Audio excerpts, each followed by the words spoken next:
Welcome to the Self-Growth Nerds podcast. I'm your host, Marie, a courage coach, creative soul, and adventure seeker. Since through hiking the Pacific Crest Trail in 2019, I'm on a mission to help you embrace your most confident self so you can achieve your dreams too. If you're eager for deep conversations, big questions, and meaningful connections, join me on the quest to discovering how we can create a more magical and memorable life. Hello, nerds! How are you? I'm really good. This week is special, very special. It's my first time receiving a guest on the Self-Growth Nerds podcast. So luckily, I'm with a friend. I'm with Allison from She Dreams of Alpine. I met Allison via Instagram about a year ago when I was doing the Hike This Damn Trail course, when I was helping future thru hikers prepare for their PCT and AT thru hike. I contacted her because I loved what she was doing. Allison is a backpacking coach for adventure-seeking women, and she's the creator of the Backpacking Badass program. At first, I thought all we had in common was a love for the outdoors, but it turns out we have more than that in common. We both see the outdoors as an amazing opportunity for personal growth, and we are two self-growth nerds. I think I can call you a self-growth nerd as well, but I'm gonna let you introduce yourself to my listeners. Allison, you go ahead. Tell them a little bit more about yourself. Awesome. Thank you. It's so exciting to be here, Marie. I think, yeah, like the way you introduced us is perfect. For everyone who's new to my world, my name is Allison. As Marie said, I'm the founder of originally a blog called She Dreams of Alpine, which is an outdoor adventure website, but I am more of a coach and backpacking educator in which I teach women how to be safe, confident, and self sufficient in the outdoors through my program, Become an Outdoor Backpacking Badass, so that they can go on to create the adventure dreams that they have, the lifestyle, the freedom that they're craving, no matter what their background is or where they're starting at. And yeah, I think it's really funny the way we met, like on Instagram, because you think you won't make good connections through that, but I've just loved. I don't even remember how we stumbled on each other, or I think I saw one of your graphics, to be honest. And it's like you're like amazing illustrator, and I was just like, whoa, I love all these, and they're like mindset based and also outdoors and trail based, and I just like fell in love instantly. I think I was like, I want to be friends. Yeah, definitely. For me, it was my sister sent me a screenshot of an advert of yours, and she was Ah. like, "Look, she's doing similar to you, except she has a dog." Except she has a dog. That's awesome. And then I was like, "Yes, she approaches the outdoors like I love to approach them." Like one day, I think I said something like, "I want to be the Brené Brown of hiking," and I think we like all the emotional and mindset side Yeah. uh, of adventure is so fascinating. Yeah, same. I totally agree. So this month, I want to approach the theme of creating a life that's as fulfilling as our time in the outdoors. Like, I'm against the idea that we can be our best selves when we go on a hike and then we have to come back to our boring regular lives and be miserable from Monday to Friday until we go in the wilderness on the weekends. So Yeah. that's one of the reasons why I invited you, because you have such an adventurous lifestyle, from living in Puerto Rico, adventuring in your van with your dog and your partner. But I want to know if it's always been this way for you. How did you get to a lifestyle like this? And was this level of freedom always so important to you? Yeah, I think this is a great topic in general and a great question, like, because I definitely want to relate to people who are struggling with this and say that I haven't always felt like my life was as exciting on my adventures, or my life wasn't as exciting from day to day, like the Monday to Friday, the grind or whatever, as it was on my adventurous weekends. But like, even if you rewind back further, I wouldn't have ever used the term adventurous to even really describe myself when I was growing up. When I first started, well, when I was in high school, I'm like, you know, a little bit about my backstory, but I grew up in Texas, and, you know, we didn't have the mountains, or we didn't really do anything outdoorsy. I wouldn't have described myself as outdoorsy. And I kind of like carried that into college. And I think that was like the first time I really started exploring, like, you know, you start questioning everything in college. You're like, who am I? What do I want? What do I want life to be like? And I think that was kind of when I first started being curious about the outdoors and like doing adventurous things, but I didn't, you know, see myself as that. Like, I didn't identify with it, and I couldn't really like place myself into that persona per se. And yeah, I think what it took is I signed up. I had an internship in college in Colorado, which it's really hard not to be immersed in the outdoors when you go to Colorado. And I think that was like my first taste. I got to go on a rock. I signed up for this like rock climbing adventure in Garden of the Gods in Colorado Springs, guided. It was a guided thing, and I kinda looked at it like, what do you call it? Skydiving, you know, one of those things you do, like, once in your life and never do again. But that was a really, like, kind of transformative piece for me. And then, you know, college just kinda went on, but then after college, I moved to California. I think that adventure inspired me to want to live somewhere where I could be immersed in, like, I don't know. I think I was feeling internally, and I didn't realize this back then, kind of that pull to like be somebody different or explore something different than I was originally. And that gave me an avenue. So I went to California for a job, versus other options that I had.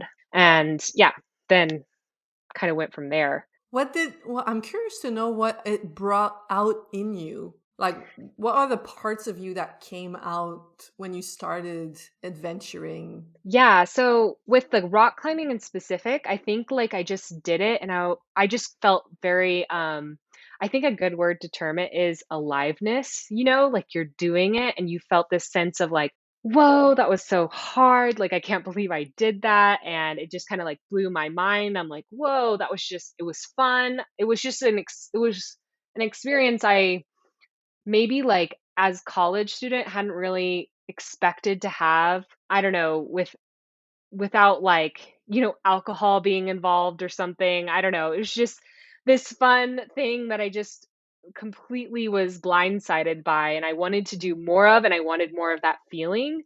And I knew it was like rooted in the outdoors. I didn't quite know what I wanted my life to be like in the outdoors, but I knew I just wanted to be, I like was starting to love the mountains. Like, it just gave me this feeling of like, yeah, aliveness is a really good way to term it.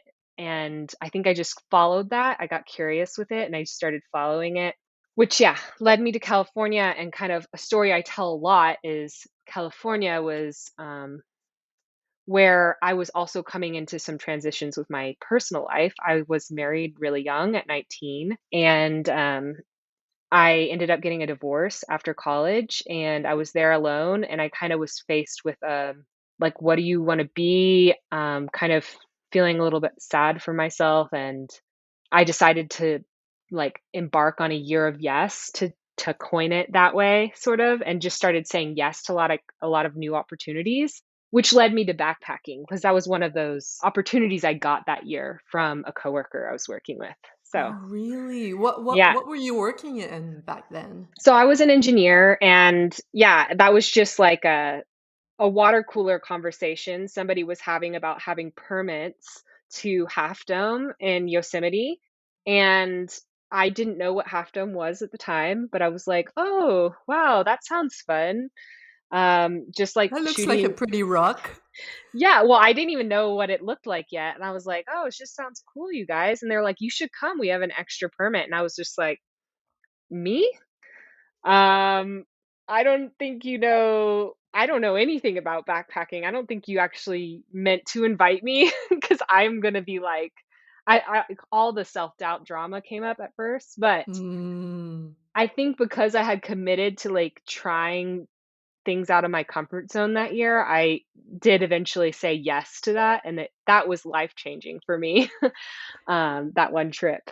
So before you tell us about that trip, I'd like to know, how did you see yourself at that moment? Like Allison, before she heard about Half Dome, how did you see yourself? Oh, yeah, totally, like, out of my comfort zone when it came to being outdoors. I felt like kind of shy. I felt like a lot of the things that I worried about were kind of silly. Like, I worried about people regretting to invite me on things, or like that I would hold people back, especially when it came to like adventurous things, because I didn't see myself as super like athletic or super adventurous. I didn't see myself as very brave. And these are all qualities I really like associated with somebody who's outdoorsy or whatever, and fit, super fit, really strong. Like I just didn't kind of see myself in that light. And so though I really liked the idea of being that kind of person, when I was invited, I was like, all the anxiety of like, wow, I guess it's just that judgment. You worry about people judging you, not being good enough, or regretting. I think my big one was like, I was like, they're going to regret inviting me on this, like, and I'm going to ruin their trip or something. That was a big Mm. fear of mine at the time. I can remember. Like they're gonna realize I'm not as good as they think I am, or not as cool Yeah. as they think I am. Yeah, like, it's not cool, I'm not cool, they're gonna, like, regret having me there, it's gonna be, like, not a fun experience. I'm gonna ruin the experience or something, I'm gonna prove all of my self-doubt reasons true or something, I don't know Mhm. what goes on in your head really, Yeah. but I remember that's what held me back at the time is, So how feeling that in what way. ways how did the trip go? And how did it change your life? Yeah, that trip, I mean, I fortunately well, I didn't know anything about backpacking, but fortunately, the people that I went with, they gave me a good starting place, and they were really patient with me. I was just very clear with them. I was like, "I don't know what I'm doing. I'm probably gonna be slow." I was just, like, voicing that constantly. They're like, "Don't worry." So they were a really good first group of people to go with because we took our time, and it was just like I really felt no judgment, and it felt like a really safe place and group of Mm. people to be with on this experience. And yeah, we went out and did Half Dome, and it was like the hardest thing I had ever done in my life. But at the same time, you know how you go out and have those experiences, I'm sure you had the same feeling with the PCT, you did it, and, like, half the time you're miserable, but you're like, "Holy crap," you're like, "I did that," and you just feel awesome, and there's a yeah, like, you wanna, like, explore that more, you're like, "What is this side of me?" Like, I want to pursue this feeling. Yeah. Yeah, you blow your own mind. Yes. Like last year, I climbed the Chief in Squamish, BC. So it's like it looks a little bit like Half Dome. Actually, it's a big rock. Climbed that, Yeah. and I felt like I was going to die half the time. It was probably I felt like it was harder than the PCD. It felt more risky. And then Yeah. when I was on the top, it's like, oh my God, I feel unstoppable. This was so hard, and I was not gracious at all the whole time. Like I I was not gracious. I was like a whale pulling myself up, but Yeah. then when you make it to the top, you feel so unstoppable. Yeah, it's so true, and I think I mean, even now, this is kinda, like, way fast forwarding, but I like to make sure I'm doing things every year that are like that. I mean, obviously, that's your conversation is bringing that into your daily life, and I'm doing that constantly now, but also even with my adventures, like, you reach this point where you kinda get really not complacent is maybe not the right word, but comfortable with the type and style of adventures, and I think it's really Mm. fun to plan things at least once a year, something out of my comfort zone, whether it's like a taller, something bigger, like more elevation gain than I've done before, or maybe it's just in a new area, or maybe I'm doing it solo, just to kind of like always be exploring that and testing it and like being curious with what I can do and not because I don't want to get comfortable, I guess, because the fun is in the growth for me. Oh, that's so true. And it hurts a little bit because a friend of mine was telling me recently that I should do a triathlon with her. Yeah. And my brain went straight to like, this is impossible. This is too hard for me. I could never do this. But at the same time, Mhm. it's like, well, I through hike the PCT. I'm sure I could do a triathlon. Like, sure, I could manage some form of triathlon. But my Yeah. brain's like, no, no, we've done enough. We've done enough. Yeah. Like pushing our limits for the rest of our life. Just relax. Yeah, yeah, currently right now, like, I think this year or the season I'm in right now is I'm really thinking about rock climbing and, there's this thing in rock climbing, for those who aren't as familiar with it, called lead climbing, where you're the one on the top of the rope and you're setting up the top rope or you're setting the climb with your rope, and so there's points where you'll be above a bolt and you could take a really big fall. So I'm really curious to get good at that, but more from the like applying a lot of the mindset work done on my personal life, but learning how to apply that to higher stakes situations in the outdoors because I think that's going to be a really fun thing to teach about when I like learn it for myself. But I'm in like the beginning of it again because it's been a long time since I've climbed like that. I've been bouldering for a long time, but that's my new challenge. That's gonna be such, like you said, once you master your mind while Yes. you are lead climbing, you're gonna be like next level master. Yeah. I started lead climbing and I found it so difficult. Like my fears always took over. Yeah. So the lessons that you'll have to share and what you'll find out about yourself are gonna be so powerful once you Yeah. do that. I think it'll be really fun. Exploration. So, I love your approach to it. It's not necessarily like you want to be a lead climber athlete. You just want to approach it from a personal growth standpoint. yeah, totally. I mean, and then if that translates into me being able to lead things harder, then that's great. But I'm Hmm. gonna start out slow. Amazing. Yeah. Your intention is clear. And if we go back on your timeline, you're in California. You do the half dome with your colleagues. Mhm. What happens next? Yeah, so I got back from that trip being totally mind blown, but then at the same time, like, and having the bug to do more of those kinds of things, but finding myself in a place of, well, I didn't do anything really in that trip. I followed a bunch of people and they basically did all the heavy lifting, the planning. I realized that I didn't know anything about what I was doing. Like if I had gotten lost from my group, like I would have been in hot water, like it would have not been good. I might have gotten lost. I didn't really know any of the safety aspects and I started to like drown almost and I was like, "Oh no, like I can't do this. This is going to be like one of those things I only do like a couple times a year when I get invited or something."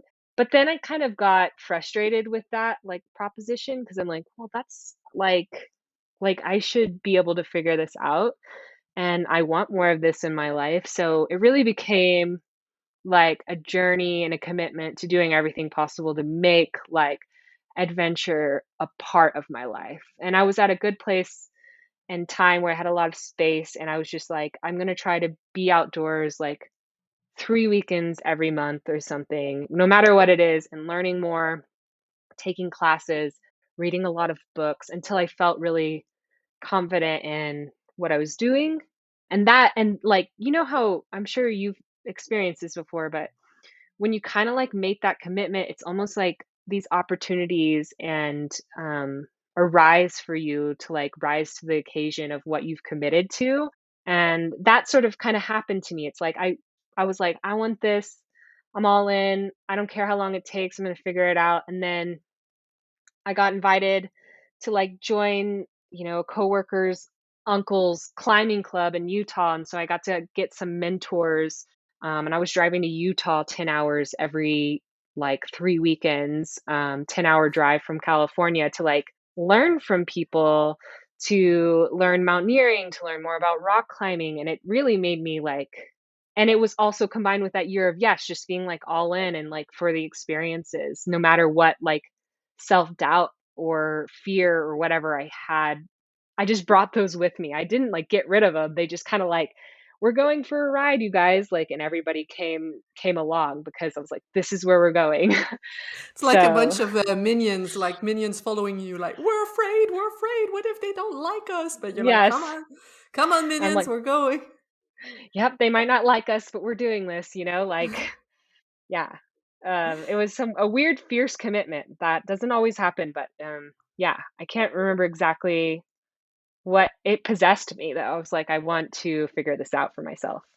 You took full responsibility and committed. And it's like sometimes I talk about the universe and how you told the universe, I want to become a Hmm. badass in the outdoors. And then the universe was like, all right, let me send you Yeah.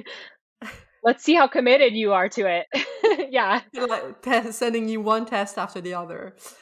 Yeah. Yeah. I remember my coworker, like the guy who initially told me, he was like, "Hey, I have a brother-in-law who runs this climbing club in Utah. Like you should totally join it. They do this thing, they do like hard mountaineering trips every month." And I was like, I didn't really see myself being a mountaineer. I just wanted to backpack. And he was like, "You should just do it." And I was like, "I don't know." And he's like, "Yeah, you should do it." And I was like, "Okay, I'll do it." And then, lo and behold, you find yourself like driving 10 hours for these things. But those experiences really grew me fast, way faster than if I hadn't had some mentors to kind of show me even further the ropes of what I was doing. So that was Mm. monumental. And meanwhile, all of this was happening. Did you notice any impact on your day to day life? Oh, 100%. Like, I don't think I was very conscious of it at the time, but as I started doing more of these outdoor things, it like completely translated to my life and the self-confidence that I brought to my life. Like, I wrote down some things about like what I experienced when I was making this transition in my life. And the outdoors taught me a lot about a big thing was it taught me a lot about failure because you go out in the outdoors, you plan an adventure, and you don't always get to see it through the end, or it's very hard and it didn't go how you wanted it to go, or you didn't get to summit that mountain, or maybe, all these things didn't meet your expectations.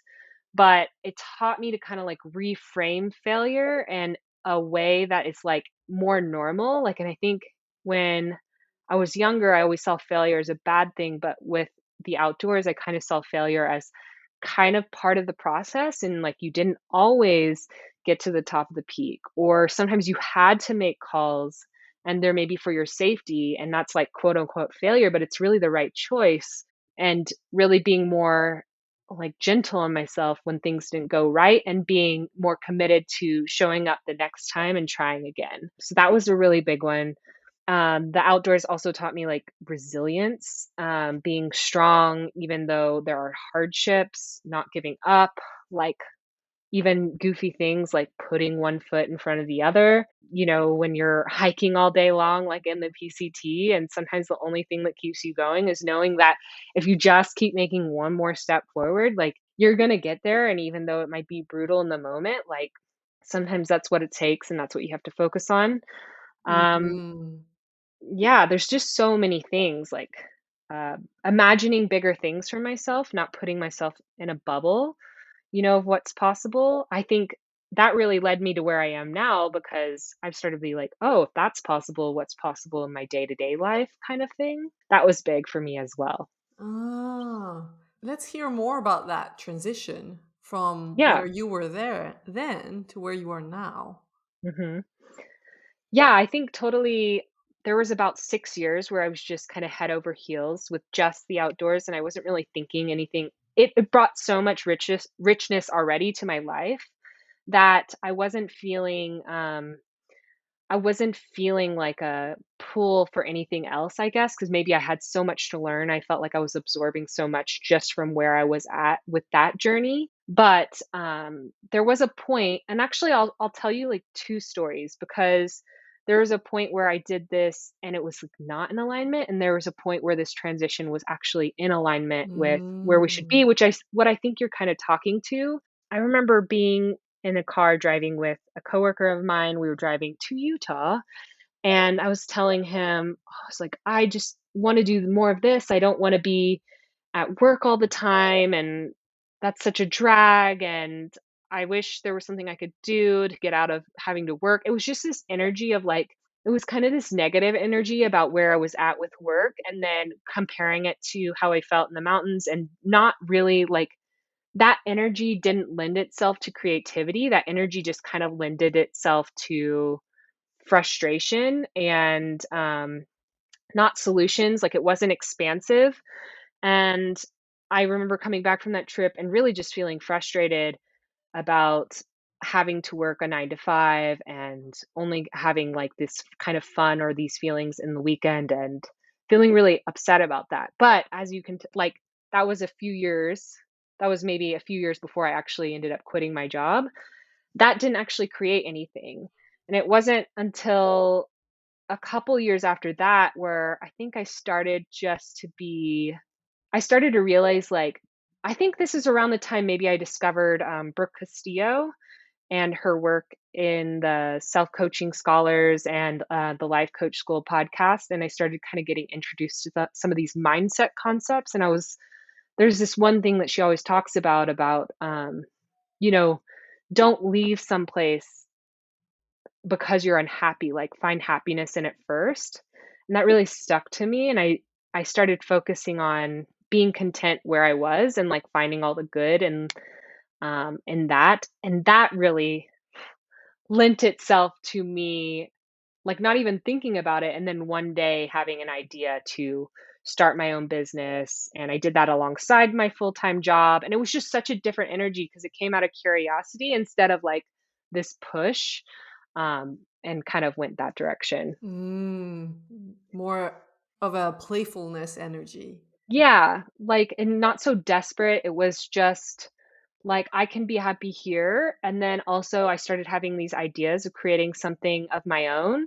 And it wasn't because I was trying to resist what I was in. I was just excited about creating something new Mm. and excited about bringing that into my own life because I had found peace in what I was doing in the day to day. That, like, subtle difference made a really big impact on the momentum in creating my own thing, and eventually quitting that engineering job and going full force with She Dreams of Alpine. So, What do you think would have happened if you had quit your job in that moment when you were frustrated and tried starting a business then? I mean, I just don't think, like, that's the big problem. A lot of times when we do things out of frustration, we think it's better here than there, or yeah, there than here.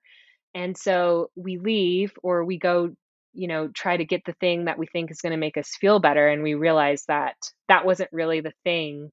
It's not the thing that wasn't making you feel better. You carry those feelings with you no matter where you go. So it's better to address the thought or the feeling that is causing the root problem instead of fixing your circumstance or like where you're at to try to change the feeling, because you're still going to be with yourself no matter where you are. And I've had a lot of friends who've done it that way where they just left because they were frustrated, and they've talked about how it's been kind of like, yeah, it's a little bit of a battle because it was still hard after they left because they hadn't really like found that peace with where they're at, if that makes sense. I feel like I'm Yeah. explaining it kind of complicated, but No, I think you're picking it up. it totally makes sense, and also because I know this work as well, I definitely fell into that trap in the past.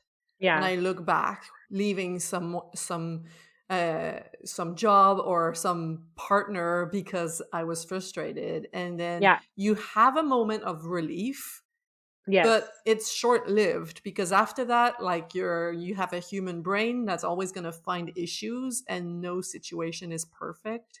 I think the best thing with my clients now is when they approach me when they're in that phase where they don't enjoy their day-to-day job, and then they have in mind that they're going to leave their job soon and that I'm going to help them do that. And then eventually they're like, "Oh, now that I show my true self, now that I feel better about myself and that my colleagues and my bosses see that, I feel so much better at work and I don't want to leave my job anymore." Yeah, yeah, exactly. And then the ideas and the decisions that you make from there are more grounded and empowered. Like what Yeah, you did with the blog. It's not like this romantic idea that you quit your job and then you start a business and then it succeeds straight away. Otherwise, it puts too much pressure when you have the idea to jump into something new, puts too yeah. much pressure into that new thing. And then you get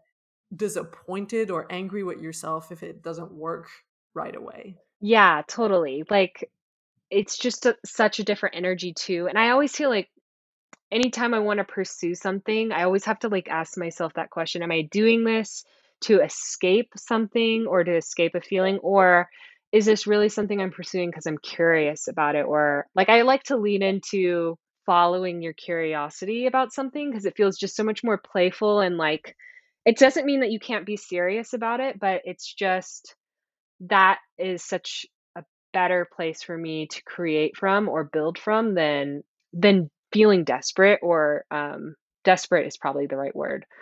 Feeling desperate for something different just doesn't really bring about what I'm trying to create most of the Hmm. time. Yeah. Desperate for a result. Yeah, That desperate make for a result or a instead different of like feeling.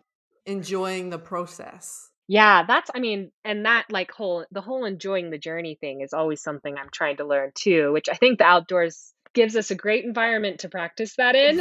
I'm not saying I'm like really perfect at it, but learning to love well, actually, I that's one thing I love about the outdoors and mindset work is that so much of what we learn about in mindset work sometimes I feel like is hard to relate to, except in the vehicle of the outdoors. I'm able to take concepts that I'm learning from coaches and being like, oh, I understand this like in the concept of the outdoors. And an example of that would be like enjoying the journey. So a lot of the times, like in real life we'll be like, why do we have to struggle through this? Why is there discomfort? But if you kind of like think about it in the outdoors, like a lot of the way that we feel proud of ourselves is because we overcame this like great discomfort and did this thing outside of our comfort zone. And yes, it was painful, but like the reward was like so satisfying. Whereas if we hadn't had that discomfort, we might not have the same kind of feeling of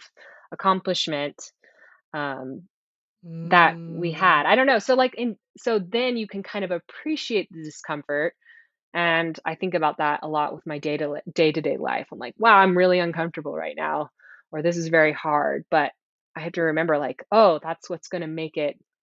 Like, the hard is part of the journey.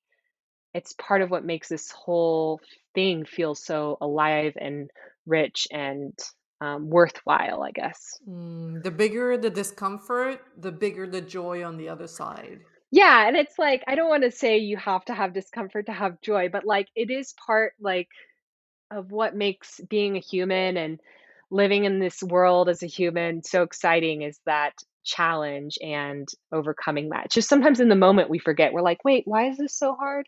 Why do I put myself through this? But growing is painful, but growing is also the main way to find meaning in life. Yeah, yeah. Otherwise, we stagnate and we're like, what's the point? Yeah. I really liked a word, Brooke recently, or a few months ago, maybe recorded a podcast on the difference between like aliveness and happiness. And I really loved Mm. that distinction, like not being in the pursuit of happiness, because I feel like that's a different actual result than being in pursuit of aliveness, that feeling of growth, that feeling of, yeah, when you're like out there and you just feel alive, like it's hard, it's like, gritty, it's, raw, there's lots of things involved, but you just feel like you're like a full human enjoying like the full spectrum of human emotions and Love being that. and all the things. Yeah, I really, really like appreciated that distinction. And I'm like, yes, that's what I'm pursuing is aliveness, not really happiness all the time. So, Yes. And what would you say makes you feel alive in your day to day nowadays? mm, that's a good question. In my day to day, I mean, like, I don't want to make it's not like everything I do is super sexy and everything feels like aliveness, but Of I course think not. just being willing to take, like, risks helps me feel alive. Being able to grow and learn helps me feel like I'm alive. Putting myself in situations where, I'm not really sure it's gonna succeed, but I'm gonna give it my best, that makes me feel alive. And then also, like, still prioritizing getting outdoors is super essential for me, like, in a really big part of my life. Even though I work a lot too, and I have my own business, and that takes a lot of work, but making sure that we plan time to be outside and getting to go on those adventures and have those experiences as like an integral part of our life as well. I think all of those Mhm. things bring aliveness to my life. Amazing. And when you look back on your life before and your life now, how do you feel about the shift that you've made? Yeah, I think Well, I think I'm really thankful for the life that I lived, even though it had a lot of, moments where maybe I would be like, "Oh, I could have done it differently," or maybe had more different kinds of experiences, but I think it made me the person I am today. So, like, going through some of those things that I did as a kid, maybe not growing up outdoorsy, maybe having to go through that divorce and experiencing pain in that way and hardship in that way and having to struggle to figure out who I am and what I wanted to be, all of that was worthwhile to get to where I am today because I think it gave me a lot of clarity on who I wanted to become and who I didn't want to become. And without that contrast, I don't think I would be where I am today. And also, I wouldn't be able to relate to people that maybe are going through a similar experience. So I kind of forget the question, but did I answer that? Yeah, yeah, yeah. Okay. And today, what are the days when you feel most fulfilled, or the moments when you feel most fulfilled? Yeah, so depending on the day, um, I would say the days that I feel most fulfilled are when, like, I'm really focused on or okay, maybe I'll explain it to this. When you have your, like, work days and you kinda have your, like, non-work days. So they're very different for me, because it's different kind of fulfillment. So in, like, the work, whenever I'm more focused and like not all over the place with my work and maybe I commit to a certain amount of things and commit to getting those things done and I see it through when I'm practicing like self-integrity to my plan and my dreams and my goals in that day, I feel really fulfilled through that, because I'm really proud that I've like stay focused and followed my plan, and I'm making leaps towards bigger goals that I have with our business, our team, helping our students, and that vision. In contrast, when I have those days where I'm a little bit all over the place, I didn't really meet my expectations, and it's because maybe I'm trying to escape a discomfort feeling. Usually, like you're about to do something hard and you're resisting it instead of just getting in and doing Yeah. that work. Yeah, and those days I feel less fulfilled, but that it makes sense. I always look back and I'm like, "Oh, it's because, yeah, I didn't commit and practice, like, that kind of self-integrity." I love the concept of self integrity, and it's helped me so much in the last year. Yes. Feel more lighthearted at work. Yeah. And I talk about it on the podcast sometimes. Self integrity is showing up for yourself.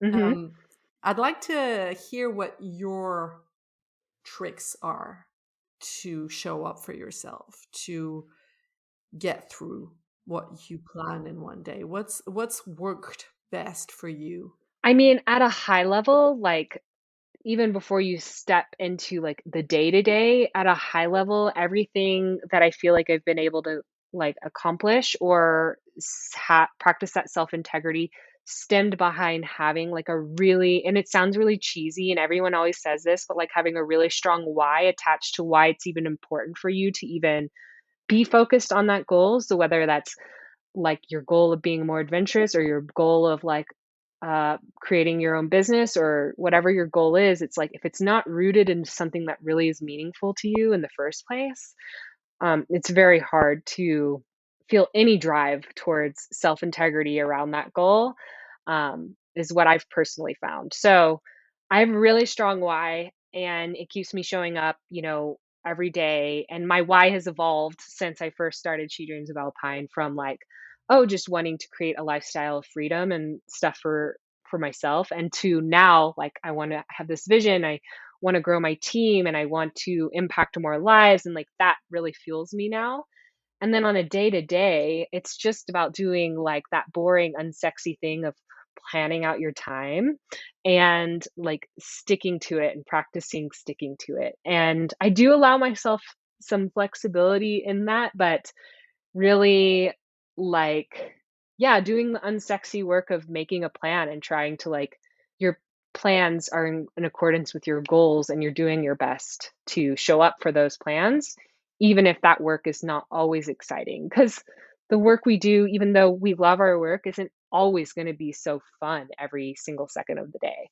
Yeah, and that's easy to make a parallel with through hiking and Yes. hiking in general. Mhm. Like some people are gonna start the Pacific Crest Trail and then give up after a few days because they didn't think it was so boring. They hadn't Yes. imagined that you basically just walk 8 hours a day every day. Um, uh, we have to be honest with yourself about that and expect the boredom and be okay with the boredom. Not every minute of our life has to be epic. And Yeah, what exactly. makes what makes our life more epic is our, I think, our willingness to move through the discomfort of like boredom and some tasks that are more difficult or boring or Yeah, exactly. Like you can't have those epic experiences unless you're willing to do the boring work and show up consistently to do it. Yeah. yes. And I don't even know if I would term it boring, but like sometimes it's maybe not as well, not as fun is basically like boring, but I mean like I don't normally feel bored with my work. I feel like that's not the right term. It's just like the nitty-gritty. It's kind of like, maybe I'll be doing like bookkeeping, for example. I'll be doing a day of bookkeeping, and I can't say it's like the most fun thing I get to do in my business, but it's really good for me to know my numbers and my data and like pay payroll and do those things. And they're all really vital things to the business, and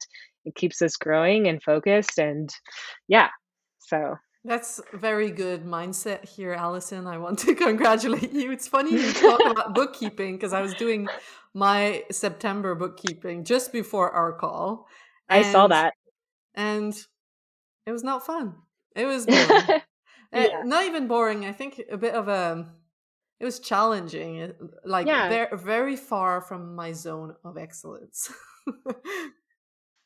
So when we talk about committing to your goals and committing to your plans that you've made in a given day, even though you don't feel like it in the morning, even though it might not be what you feel like doing in the moment, Yeah. a lot of people are gonna tell me they're afraid of commitment. Like it feels Mm, like a prison. But to me, commitment feels more like freedom. yeah. And I'd love to know what commitment means to you because that's a word you used a lot in our conversation. So I'd love to Mhm. hear what commitment is. What does it mean to you? I would agree. I feel like commitment feels like freedom because it feels like a choice, that you've made consciously, and in that conscious choice, it feels like freedom, like you're leaning fully into it. And I don't know if that makes sense, but I can remember this is getting kind of like intimate, but I guess if you go back to like when I was going through my divorce, I was also doing some counseling during that time, and I remember the therapist telling me in that moment, and this has always stuck with me, and it's been something I've carried with me since then.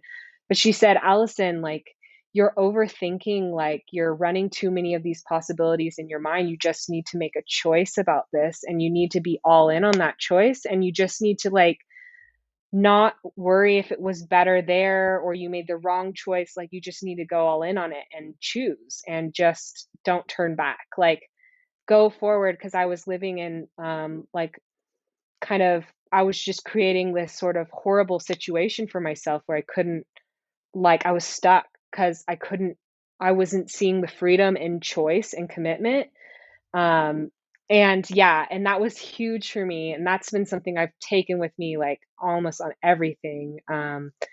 It that in itself, her telling me to choose was like, oh, it was a mind-blowing moment. I'm like, "I just have to choose." Like, there's not a right choice, there's not a wrong choice.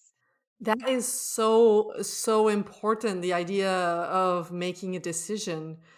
We think that clarity is going to come from thinking, but clarity comes from action and engagement and moving Yes, forward. My dad is the one who told me that. He always said, like, don't try, just go and do it fully. yes, And just commit to making, like, every big identity shift to me starts with like a big decision. yes, exactly. Like, going all like, you don't even know all the steps, but you're like, with the backpacking thing or the year of yes, like, I want to be this person and I'm going all in on it. I don't know if I know all the things, but I'm going to do my best and just give it a go. And I know some people might be saying, well, like, oh, I don't know if I want this or I want that. But like, if you're really dabbling in confusion and like playing around with confusion, at some point you just need to pick one or one thing or whatever it is you're trying to decide with and just decide to go all in on it. Whether it's the right choice or not, you'll learn something from it or you'll grow from it in some way, way more than you will just sitting idly and trying to like game theory or piece out the right decision for yourself. Yeah, like making like a massive mind map. Yeah, action. Yeah, like It's action. good to be considerate of your decision, but there's like a limit to Yes. consideration. So, to anyone who's Yeah. listening to us right now, this is a sign. If you've been confused about something for a long time, make a decision now and commit to your decision, and you'll be surprised what life is going to bring you. Like when you decided to just go all in the outdoors, life brought you stuff and you learned so much from this, but Yes. you have to go all in. We don't want to be passive, we don't want to be in between.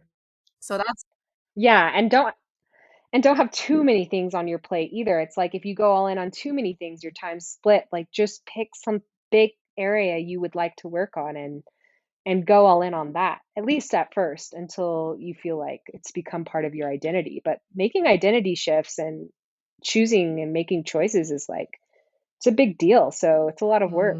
that's so good. So good. So I'm going to end on that, and I want to ask you if there's any more advice, like one piece of advice you want to add on top of all these gems that you would give someone who feels stuck and wants more adventure in their life.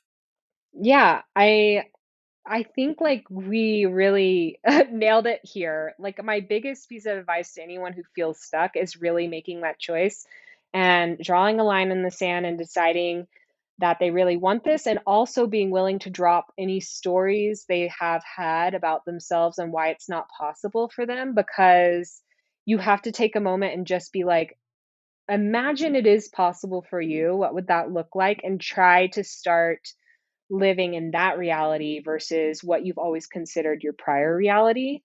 And then you just have to start taking action. And another big one is being willing to fail. Like the whole concept around failure and being willing to fail. And um, yeah, that's been huge for me.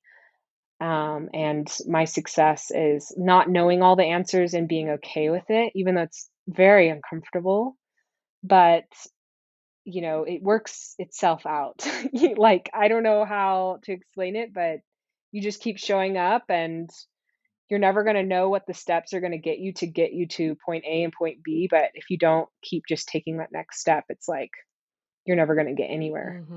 That's so good. All right, Allison, tell us where we can find you, and if my listeners want to work with you, how does it work?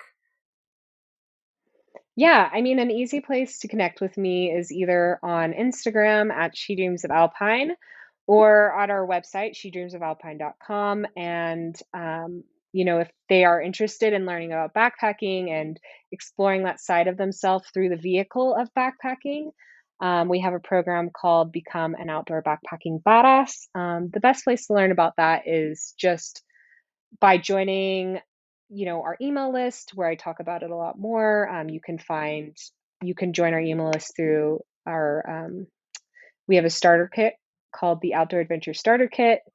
It's at shedreamsofalpine.com/adventure, or our waitlist. It's shedreamsofalpine.com/waitlist. That's So those are the best all easy places to links. connect. I love it. I feel like we're the perfect match because you teach adventure souls to be confident in the outdoors, and then I teach them to bring that into their real life and find ways to apply that in their real life. So it's like a perfect combo. Yes, I love that. I love the work that you're doing and the focus that you're taking there. I think it's so, so important. Thank you. And thank you so much for being the first self growth nerd guest. And I hope Yay. you can come back in the future and tell us more uh, great insights. Totally. Awesome. Thank you so much, Marie, for having me. Bye. Hello, nerds. It's me, Marie. I wanted to say hello after my conversation with Allison. I really hope you enjoyed as much as I did. And please get in touch if you loved having a guest on the podcast. Let me know, and I'll make sure to have more in the future if you enjoyed that kind of episode. And I wanted to hop on here to remind you to DM me if you want to be on the wait list for my program Brave and Bold. That's opening up in October. It's going to be an application that you fill in, and then accepted applicants are going to be welcomed to come to a live private training to learn more about my approach and about how it's going to work and decide if that's something you want to do. If you're interested in creating a life that fills you up with joy and with fulfillment like your outdoor adventures do, then it's going to be the perfect place for you. You're going to be supported by me, but by other people like you who want to commit to their growth, who want to start dreaming bigger for their lives and want to craft a big, meaningful vision and take bold, scary, exciting and thrilling action in that direction. We're going to do this together, and I hope you're going to join us on the journey. So DM me on Instagram if you want to be added to the waitlist, and this way you will be notified when applications open, and you'll be then able to learn everything you need to learn about the program. All right, have a beautiful week. Bye-bye. You just listened to the Self Growth Nerds podcast. Make sure to subscribe and to find me on Instagram at Self Growth Nerds. If you want individual help developing the confidence to create a more meaningful and exciting life, visit selfgrowthnerds.com today to learn how. Finally, I want to thank my friend Etienne Galano for editing this, and I want to thank you, kind-hearted souls, for growing into your truest, most courageous selves every day and making this world a better, more beautiful place. My name is Marie, and I will talk to you next week.